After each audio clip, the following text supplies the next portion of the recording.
Welcome back to Saks varieties. Banana കൊണ്ട് എന്താണ് pudding പോലത്തെ ഒരു വെറൈറ്റി സംഭവം. കുക്കിംഗ് ഒന്നും ചെയ്യണ്ട. അപ്പൊ വെറുതെ നമ്മള് ജസ്റ്റ് ഒരു 1-2 ഐറ്റം മാത്രം. അതാണ് നമ്മൾ ഇന്നത്തെ എപ്പിസോഡ്. സ്കിപ്പ് ചെയ്തേ. നമ്മുടെ ചാനലിൽ ഒരുപാട് യാത്രകളുണ്ട്, വെറൈറ്റി ഫുഡുകളുണ്ട്.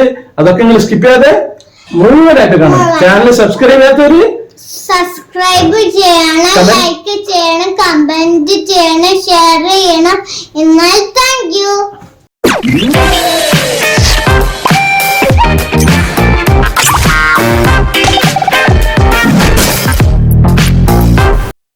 നല്ല പഴുത്ത നല്ല നാടൻ നേന്ത്രപ്പഴം എടുക്കുക.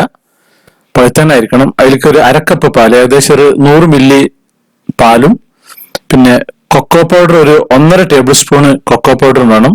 പിന്നെ പഞ്ചസാര ആവശ്യത്തിന്, പഞ്ചസാര അല്ലെങ്കിലും കുഴപ്പമൊന്നുമില്ല, ആവശ്യത്തിന് പഞ്ചസാര ഇടുക.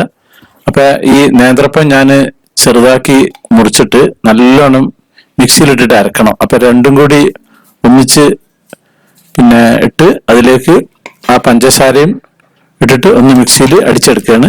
അപ്പൊ നല്ലോണം നരഞ്ഞിട്ടുണ്ട്. അതിലേക്ക് ഒരു 1.5 ടേബിൾ സ്പൂണ് കൊക്കോ പൗഡറാണ് ഞാൻ ഇട്ടിട്ടുള്ളത്. അത് അതിലേക്ക് ഇടുക. പിന്നെ നമ്മുടെ ആ പാലും ഒരു 1/2 കപ്പ് പാല് 100 മില്ലി അത് മിക്സിയിൽ അടിച്ചെടുക്കുക. ഇതേപോലെ ഉണ്ടാവും. അധികം പാല് കൂട്ടരുത്. അപ്പൊ ഞാനിതൊരു ബൗളിലേക്ക് മാറ്റുകയാണ്. എനിക്ക് തോന്നുന്നു ഈ ബൗളിന്റെ വലുപ്പം മതിയാവില്ല എന്നുണ്ട്. ഏകദേശം ഏതായാലും ഞാൻ ഇതിലേക്കൊന്ന് മാറ്റി നോക്കട്ടെ. ഇത് നമുക്ക് ഇനി തണുപ്പിച്ചിട്ടാണ് കഴിക്കുക. നല്ല മധുരമുള്ള പഴമാണെങ്കിൽ പഞ്ചസാര ചേർക്കണമെന്നില്ല. അപ്പൊ അതിന്റെ പാത്രം ഞാനൊന്ന് മാറ്റിയിട്ടുണ്ട്. പാത്രത്തിലേക്കൊന്ന് കുറച്ചൊരു ഗ്യാപ്പ് വെച്ചിട്ടുള്ള ഒരു പാത്രം എടുത്തിട്ടുള്ള ഒരു ബൗള്. അപ്പൊ അത് നല്ലോണം അങ്ങോട്ടൊന്ന് ടൈറ്റ് ആക്കുക. ടൈറ്റ് ആക്കിയിട്ട് ഒന്നിങ്ങനെ ഒന്ന് കുടയണം.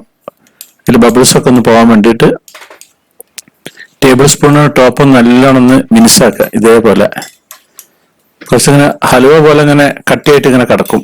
ഇതുപോലെ ഒന്നാക്കുക.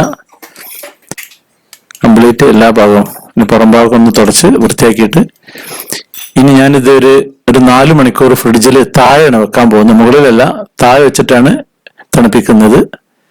അപ്പൊ ഒരു 4 മണിക്കൂർ കഴിഞ്ഞിട്ട് ഞാനിത് എടുത്തിട്ടുണ്ട്. ഇനി അതൊന്ന് കമഴ്ത്തിടുകയാണ്. അപ്പൊ കമഴ്ത്തിട്ടിട്ടുണ്ട്. സ്വല്പം ഒരു വെള്ളത്തിന്റെ ഒരു അംശം ഉണ്ടാവുകയാണ്. ടിഷ്യൂ പേപ്പർ ഇട്ടിട്ടൊന്ന് തുടച്ചെടുത്താൽ മതി. അപ്പൊ ഇത് നമുക്കൊരു 5-6 ആൾക്ക് ഇത് സുഖമായിട്ട് കഴിക്കാം. അതേപോലെ കട്ട് ചെയ്ത് ഒരു ടേബിൾ സ്പൂൺ കൊണ്ട് ഒരു ബൗളിലേക്ക് ആക്കുക. കുട്ടികൾക്ക് ഭയങ്കര ഇഷ്ടപ്പെടും.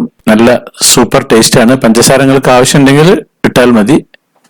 സാക്സ് വെറൈറ്റീസ് ചാനൽ നിങ്ങൾ ആദ്യമായിട്ട് കാണുന്നവരാണെങ്കിൽ അത് സബ്സ്ക്രൈബ് ചെയ്യാൻ മറക്കരുത്, ലൈക്ക് ചെയ്യാൻ മറക്കരുത്, കമന്റ് ചെയ്യാൻ മറക്കരുത്, ഷെയർ ചെയ്യാൻ മറക്കരുത്. Thank you.